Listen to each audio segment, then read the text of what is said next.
Welcome to episode 42 of the Hellbound Podcast, hosted by myself, Alex Blackburn, and Michael Chan. This week we have something special. We have an interview with filmmaker Riccardo Suriano, whose film Long Pig has been submitted to the Hellbound Horror Festival. The interview was originally recorded during the first Hellbound Horror Festival. Michael and I will be back next week with a new episode of the podcast, so in the meantime, please enjoy this interview with Riccardo Suriano. So Riccardo, how are you doing? Welcome to the Hellbound interviews. Thank you, man. I'm doing well. Thank you for having me. I'm really. It was really nice to receive your film, and I know it's outside of the competition and all of that, but I thought it was fantastic. And you initially you think I'll get you to kind of tell us a little bit the plot overall, but you do initially think it's going to be about the girls in the car, which I love, Right. And then it's like the little caravan and. Caravanning and being outdoors and touring is very popular in the UK. Yeah. So it was really good, and it's really twisted in all the positive kind of ways. You know, I absolutely love that kind of thing.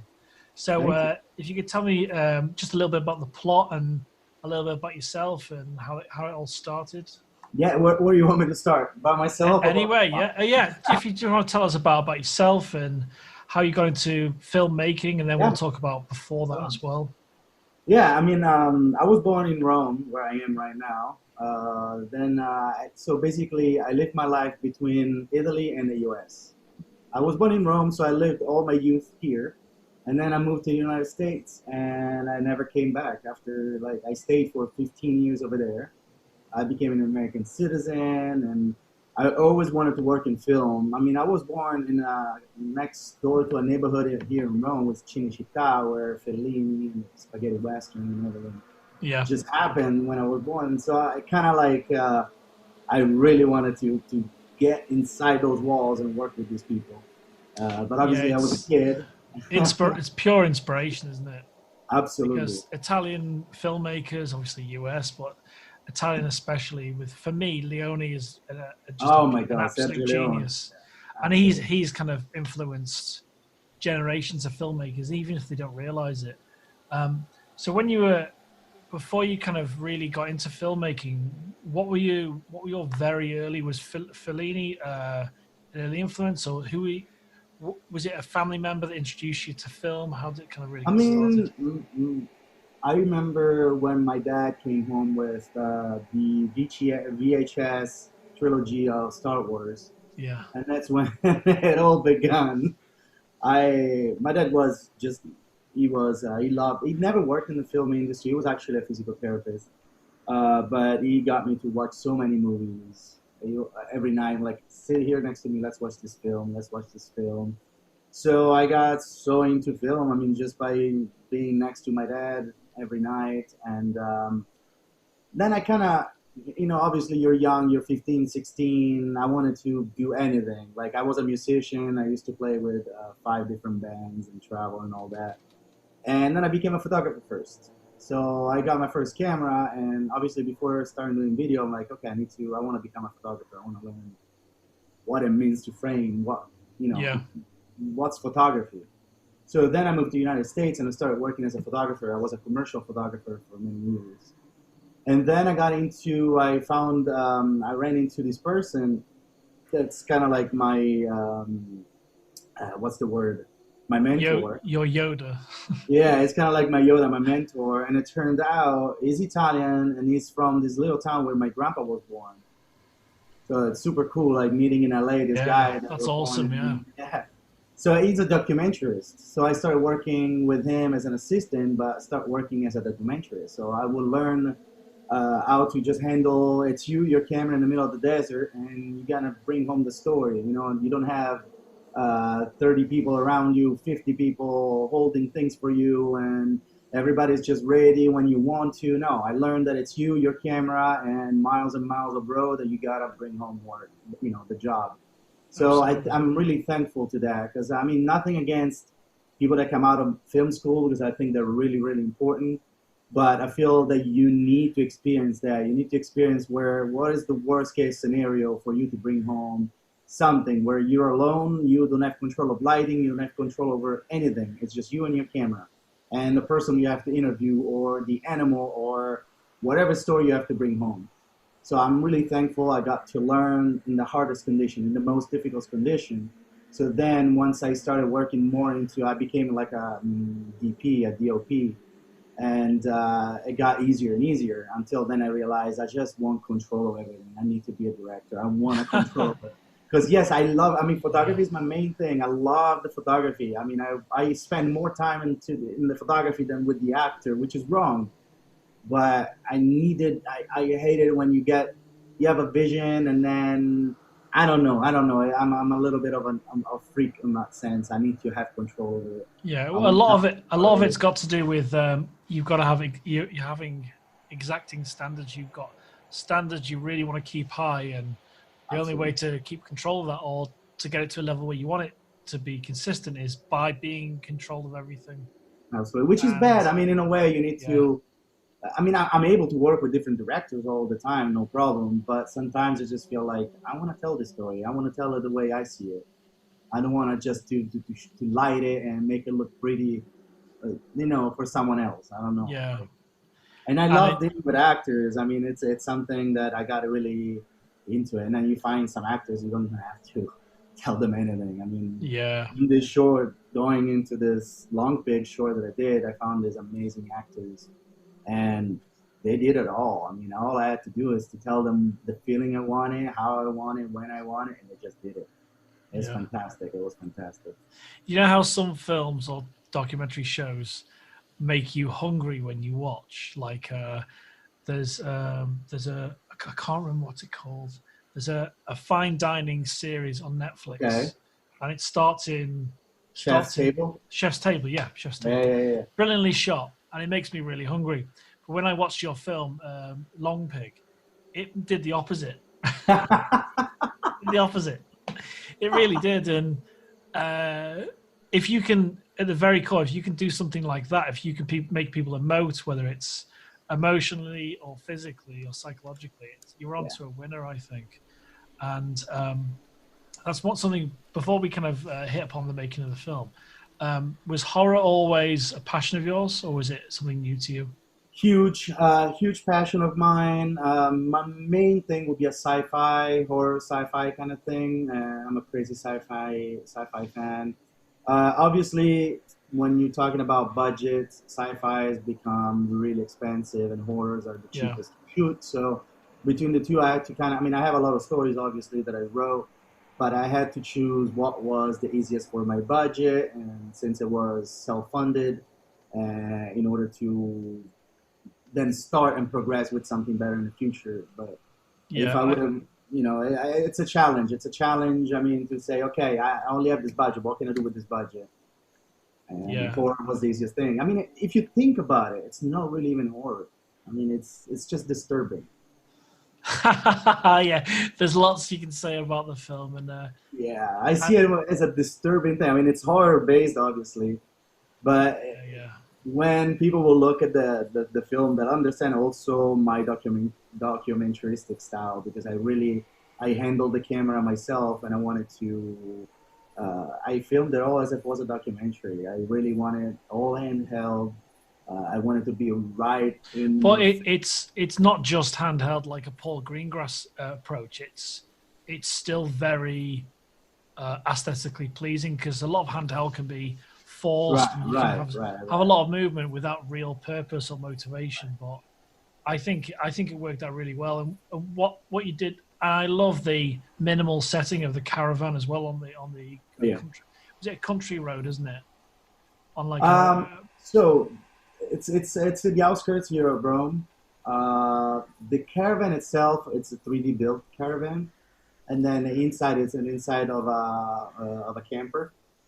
But I had his name is Terence Briscoe. He's an amazing set designer, and he was like, I walked in with him the day before. He looks at it, he's like, okay, we're gonna throw some blankets here, we're gonna put some puppies here, we're gonna do this, we need a calendar, we need that little candle. And I was like, all right. The next day he showed up, set it all up, and it was exactly how I wanted it. It was fantastic. That's and great. Then obviously, I mean, a shout out to my DOP, Piero Perilli, that he lit it in a way that, I'm dropping stuff. but he lit it in a way that really brings out the minimal country, old school. I wanted to look almost like 90s, you know, just give it that feeling. I mean, that's what I grew up with, 90s horror films, you know, that's what I wanted to bring back. I wanted to bring back that feel. Yeah, like I know he did last summer or something like that. Exactly. But yeah, it's the great thing is I didn't know what to expect, and that's really nice not to know see any production stills, anything like that. And I watched it straight away when you sent me the link, and then I watched it again in the same evening with my fiance when she came home, and she loved it as well, because we like drama, we like some reality-based TV like RuPaul's Drag Race, but then we like the other end of the spectrum as well. We really like darkness and twisted stories. So it really appealed to me, and that's one of the reasons I started the festival, was because so I could speak to filmmakers like yourself, Riccardo, and talk about the choices and horror generally. But I really enjoyed it. The most disturbing thing for me, without giving the plot away, would be the negligence of the old man being like left to his own devices, just watching TV. And there's a long backstory in my head between the two. I mean, he was never good to her, and she's not good to him. And in what she's doing, she also kind of makes him an accomplice in a certain way without his consent, but he has no saying in it. Absolutely, So she really makes him an accomplice. That's his punishment for what he's done in the past to her. Yeah. That's I like that. That's really good, man. Yeah. So, yes. How did you? When did you first come up with this idea? And could you tell us a very small plot summary, a really small one for the viewers? Well, I came up with this idea probably 2 years ago. I mean, as a creative, I mean, I come up with so many different ideas, so many different things. Sometimes I dream of them and I wake up and I just start writing them down. And then, I mean, not writing anymore. Now it's writing. But, but then I will wake up and I read them like, what does it mean? What did I write? Sometimes I forget, sometimes they come back. And honestly, I don't know how this idea came and when it came. I remember it was 2 years ago because I spoke to some people about it. And I was like, I want to make this. I want to do that. That would be so cool. I want to find the right caravan. And this idea just started growing and growing and growing until I had the time. And fortunately, I had a little bit of a budget to make it happen. And without giving it away, I mean, I want everybody, unfortunately, to need their guards up. You never know. You never know what your neighbor is up to. You never know what's going on.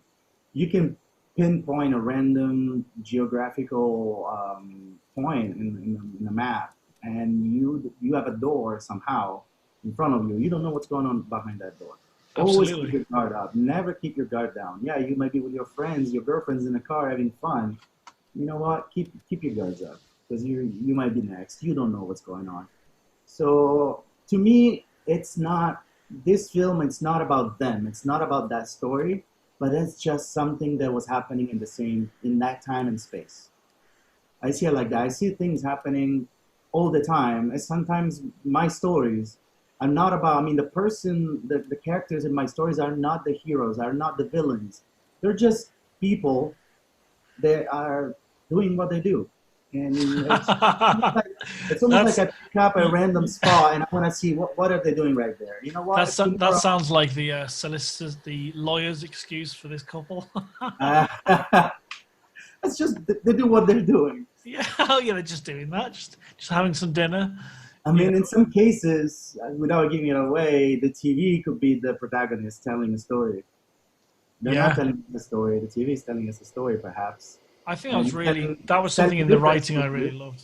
Yeah, it's absolutely. Different stories. Perhaps in that same time, the same stories are going to be played in a different place. Who knows what was happening?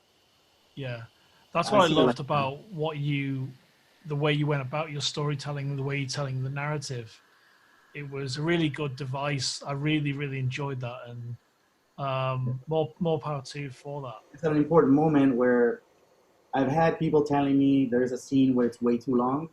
And obviously I know there's a particular scene that it's way too long, and I did it on purpose because I want two things coming out of that scene. I want you to really feel it. I want you to live it. And I want you to say, come on, okay, that's it. I want to see next. But I want to make you uncomfortable because I'm not switching yet. I want you to be like, why isn't he switching? And that's my goal. I want you to be, okay, this is throwing me off. I want to see next. Okay, I saw that. I don't care. I'm going to show it more.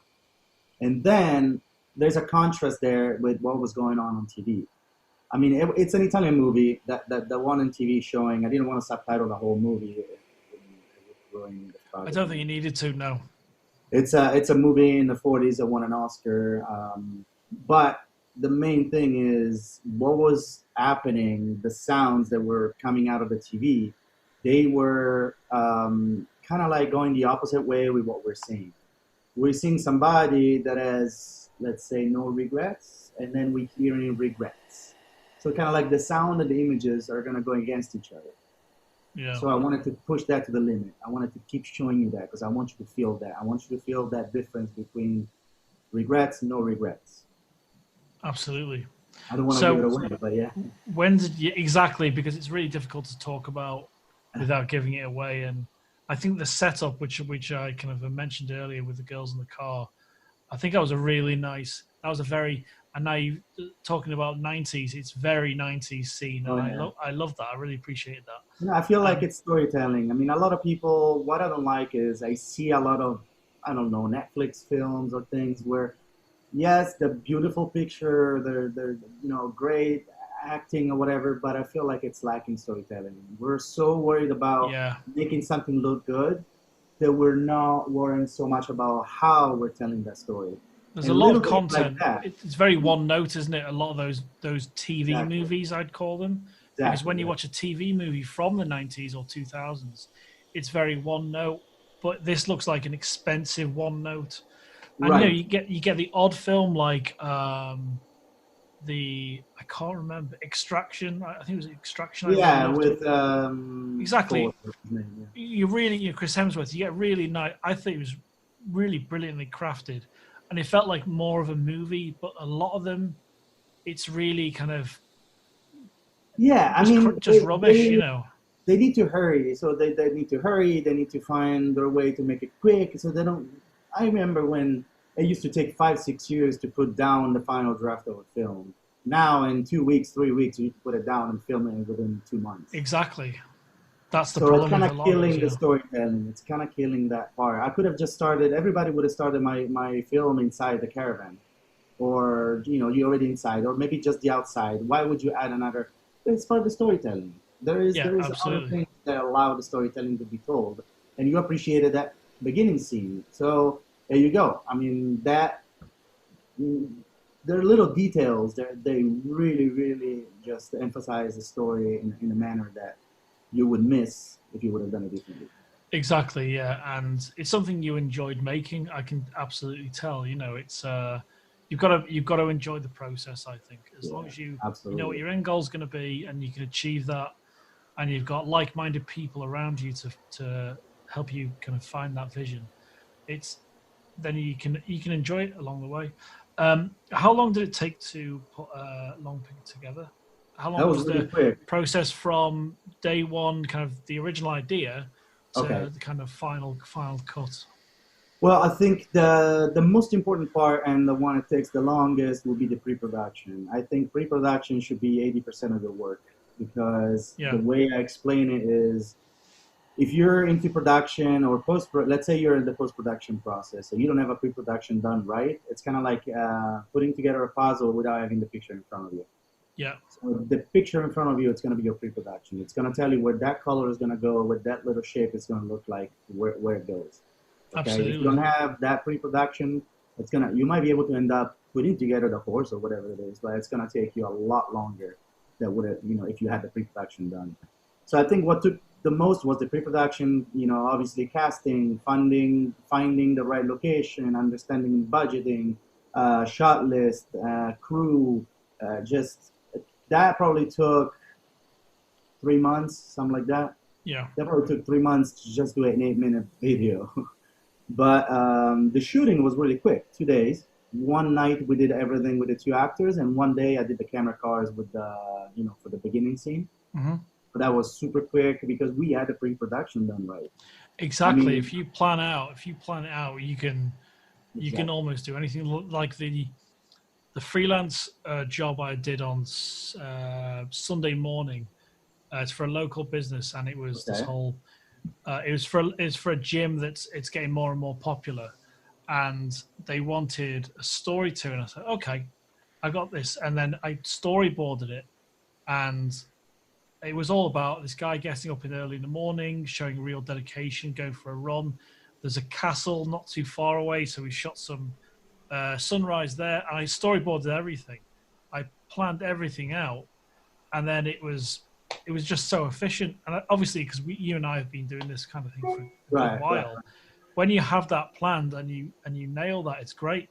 And if you can show those actors your plan, it gets everyone on the same page, doesn't it? Yeah.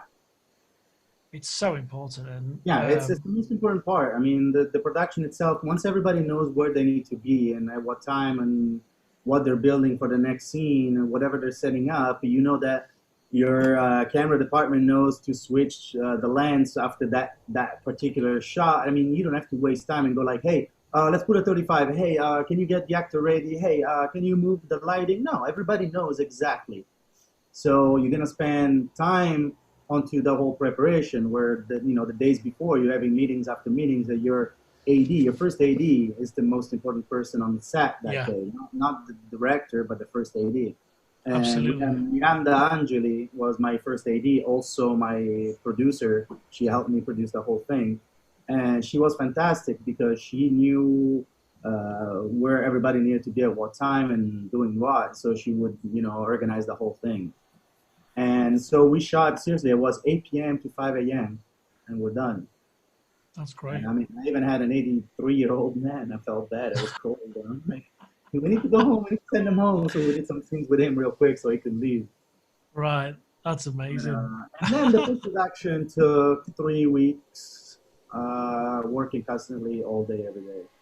And there was also problems with, we did the TV and the caravan outside. It's all done in 3D and then After Effects, and it takes forever to render. So we had also computer problems and all of that. Yeah. So sometimes we wait 7 hours. It's the worst. It's rendering and all of that is the work for when you're really beginning, when you first get your camera or whatever it is to mid-level to a reasonable level. It's always a pain in the ass. Rendering, yes.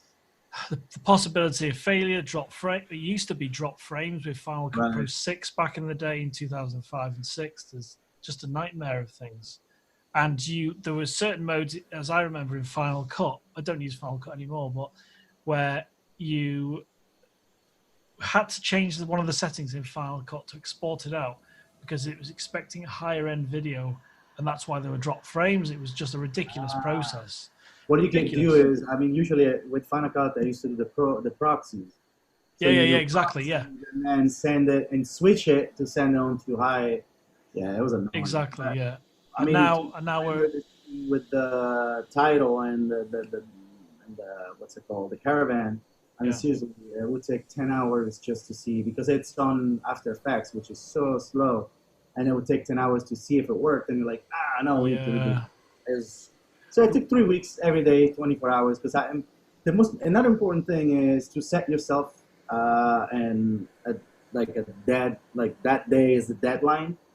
Because otherwise you're never going to be, I mean, right now I would change some things. I would fix some more things. I would still be working on the same film. No, you say, okay, that day needs to come out. That's it. Because otherwise I know people that are working on the same thing for 3 years now. There's a legacy project. A friend of mine, I won't name names, but a friend of mine, he's been working on this music video for a British band that are quite popular. I've seen the footage. I've seen the edit. And he's been working on it for like just over 3 years. And obviously the band aren't happy and all that, but what he's produced is amazing. But he doesn't give himself. He probably will watch this. But he doesn't give himself those milestones, those deadlines. And if he's watching this, I mean, if he's gonna watch this, put yourself a deadline. Do it. Otherwise, you're never gonna. He's never going to work. You know, you're never going to work with that group or through the agency or through the label again. But I've seen the footage; it looks amazing. But he's job, you know, that's exactly. And you know, wallowing on a job is the worst. You've got to finish it. That's it. You've really got to, because you can get really precious if you've got, like, I've got an idea for a Christmas horror film, and I was going to produce it this year, but I just don't have the time because of the festival. I started 2 film festivals online, and the next one starts again in April, and then it's like cyclical now. Right, so I need to go into prep pretty much in January, and there's practical and there's visual effects, just a few shots, and 2 child actors that I need, and I've got a family. Their 2 kids are actors, and they're at the age now, and I don't want to start it unless I know I can finish it in a really polished way. Right. And I just want to. I know I can see it in my head. You know, I can see the idea in my head and how it's going to be executed, and I really have to plan that out and storyboard it really well because of the child actors. They need to know exactly how it's going to work. But I can't. I wouldn't want to start something without finishing it. I just can't stand to do it. Well, you just have to give up sleeping. That's what you have to do. Yeah. I haven't slept. Like, you know, we've all gone through stresses since March, in some more so than others, and things are going, pardon the phrase, tits up for a lot of people. But that's why I started the Hellbound Horror Festival, was to give a lot of people focus. And I've spoken to some of our judges have been amazing. Like what I'm doing now, where our interviews, Riccardo, is speaking to independent filmmakers and then speaking to someone that's been in the industry for 20, 30 years. So our last interview was the guy from, he played the Chatterer in Hellraiser 1 and 2. Oh, wow, that's cool. And then before that, it was a couple of very independent filmmakers that had their film on Amazon. And then before that, I think it was Jeffrey, I don't want to get his name wrong. Jeffrey Reddick, who created Final Destination. So we're kind of doing it that way, and I'm kind of curating a lot of independent filmmakers' interviews as well. And it's really good fun to see where people are at, what they're working on. One little technical. I'm not gonna hide it right now. It's tough for me. It's tough for everybody. I mean, I had the time to do this one, but I'm also, I gotta work. So I'm teaching. Absolutely. I'm also a professor. I teach cinematography, and I teach filmmaking. So from a real filmmaker's point of view, what's it like to teach younger filmmakers? I really like it. I mean, honestly, I didn't think I would, but I really do, because you can see them. They really want to know. They want to know what you know. And I never went to film school. I learned on my own, and I love to share everything I know. And sometimes they know more than me in certain aspects. I mean, because they read it in books, and I love it because it's always a back and forth, I think. Yeah, the actual the winner of the Hellbound Horror Festival, and his film was picked for Best Film by Alex Proyas, who directed The Crow and Dark City. Wow. He's a teacher as well, and he does a very similar thing to yourself, and he gets a lot of satisfaction. And the lead actor in his film, who's a vampire in the film, it's a really original take on vampirism. He's a fellow teacher at the school. So it really is satisfying, even if you teach someone something new. It's an incredible feeling and satisfaction, especially if they're dedicated as well. It really is. And then I love to bring them on my sets, or just it's cool. I really think it's cool. I mean, and the only thing I want to try to teach them, though, it's more like, don't wait. I mean, they're students. So what I think what the only fault the students have, they're waiting for you to grab their hand and tell them everything. Yeah. To become more like the way I learned. I mean, you have the fortune. You're lucky that you can be a student. Okay, you're lucky you can afford it, or whatever situation you're in. Now, don't just rely on me. Don't just rely on me. I mean, when you come back and say, "But that didn't work. That something happened on the camera." I'm like, did you look it up?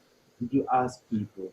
Did you go read about it? Did you open the manual? I want students to understand that I'm here to give you everything I know, but at the same time, try to figure things out yourself. Don't get stuck with problems. I'm not just here to solve your problems. Absolutely. You need to teach you new things, but you need to learn how to solve your own problems, because in 3 years, once you're out of school, nobody's going to go there and then hold your hand. And you're never going to learn everything in 3 years. You're not going to learn everything in a whole life.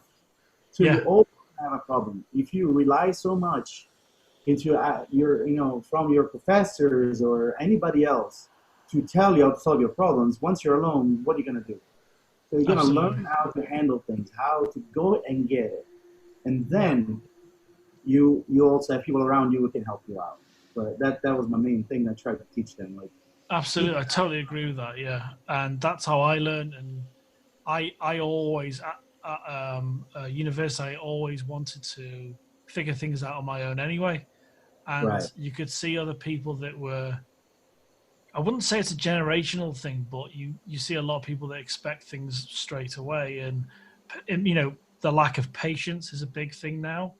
I'd say younger filmmakers, and you can't expect that. How do you learn if you're spoon fed? You really don't. Exactly. The way you learn to walk, you got people that might pick you up, but you really got to learn to walk. And it doesn't work. Exactly. You're gonna walk the time that your body knows. Okay, so I'm ready to walk. They've done a bunch of experiments where they try, that identical twins and one that will push and blah blah blah. So it's kind of like that's a great example that you brought up. And another thing is people rely too much on technology, on the equipment. Oh my God, yeah, absolutely. Way too much. So I try to really teach them. That's the basics and how to handle. Again, I learned it with a camera in the middle of nowhere. That's how you're gonna learn it. Don't think that your work is not good enough because you don't have that gimbal, because you don't have that crane, because you don't have that camera, you don't have that lens. No, guys, no. Absolutely. No matter what, it's all about the eye, the vision, and the capabilities that you have. Yeah, and story is paramount, obviously. And yeah, there's something I wanted to a little technical. What did you shoot on for your film? What camera? I have a Pocket 6K. This is I'm actually filming this on this is a Pocket 4K. I thought it looked so good. I use an Elgato HDMI adapter, so you can feed the 12K through. That's cool. No, I use the 6K, and as far as lenses, I just use the Samyang, not even the Xene, just the regular Cine.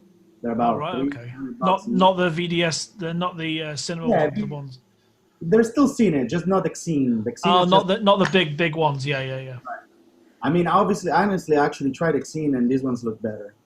I mean, these lenses, you start having trouble if you close them too much, but if you keep it under 5.6.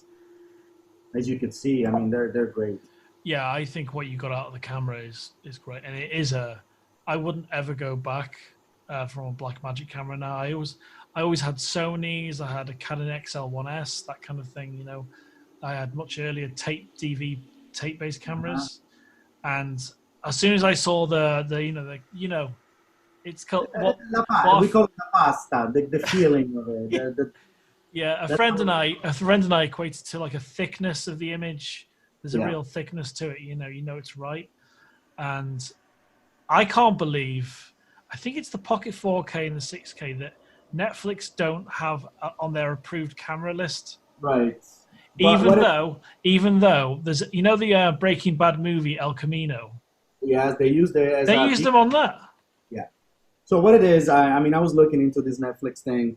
What it is they're just saying if it's produced by them, they don't allow it. But if you actually have something already they want to purchase from you, they will still get it. Right, I see. Okay. So they will accept it. If you film something they want to purchase, it doesn't matter.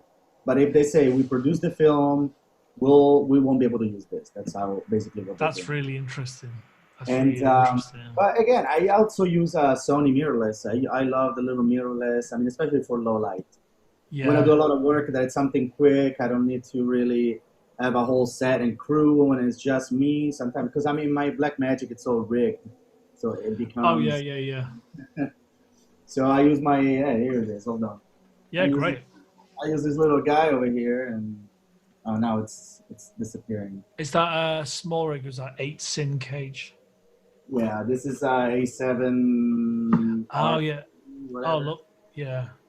And honestly, when you need something like that, you're in low light, you're alone, and handheld and focus. It's amazing. It's low light king, and it has been for years. Like I used to have an A7S.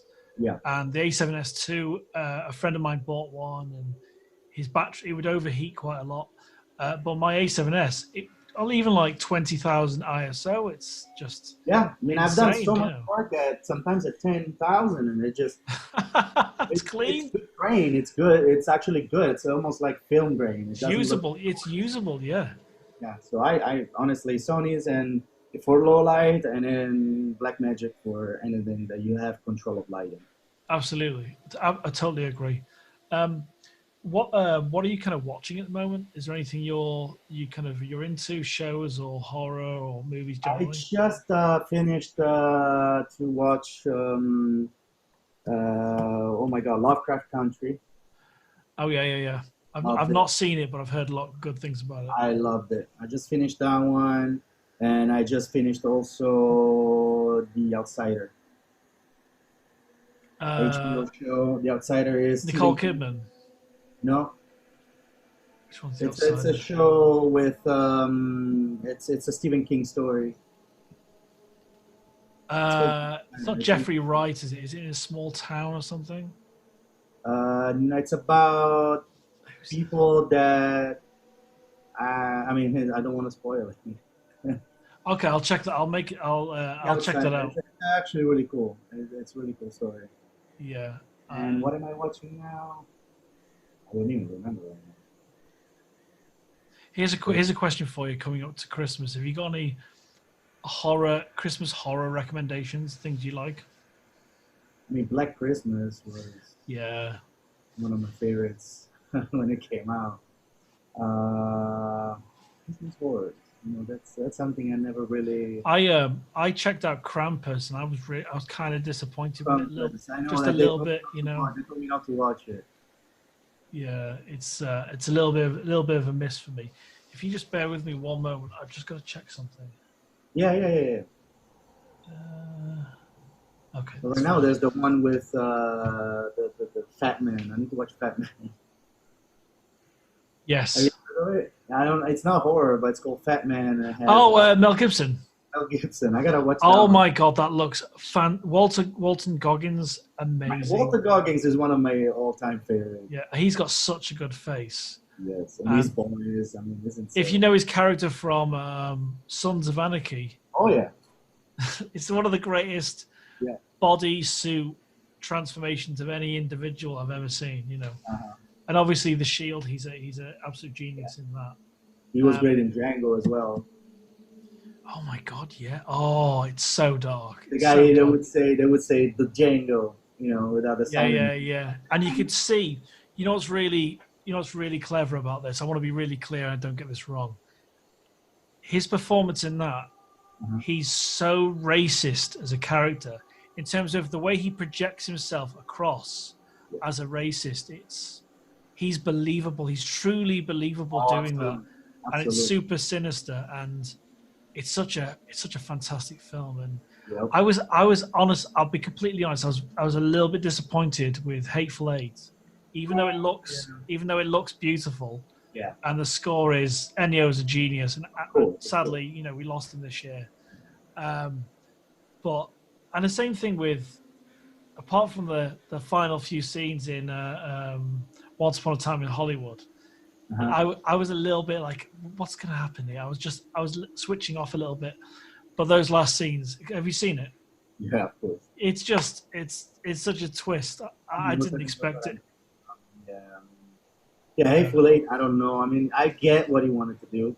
I get the whole story. I mean, it's genius, the whole thing. Yeah, it is. It really is. It was a little bit of it wasn't as good as it could have been, but yeah.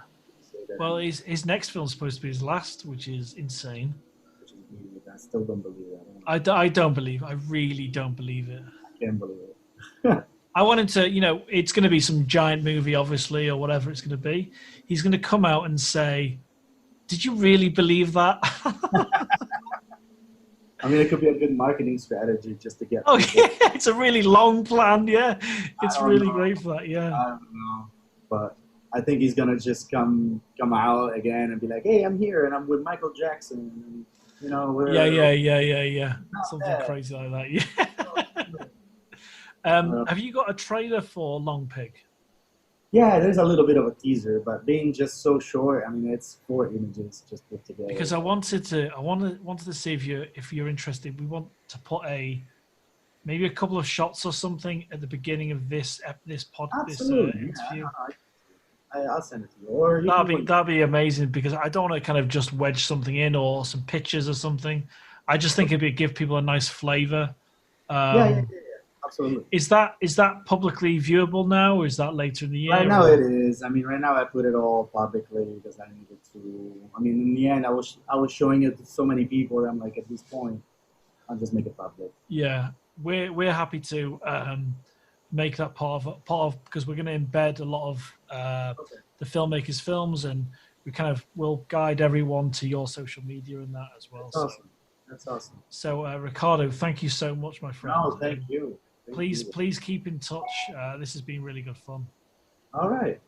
No, and you're our first Italian filmmaker in the 2 festivals and on the podcast I've been doing. So wow. This is great. So we've had submissions from Argentina, the US, Russia, Australia, New Zealand, and so yeah, I'll email you details about our festival next year as well. So okay, right on. Yeah.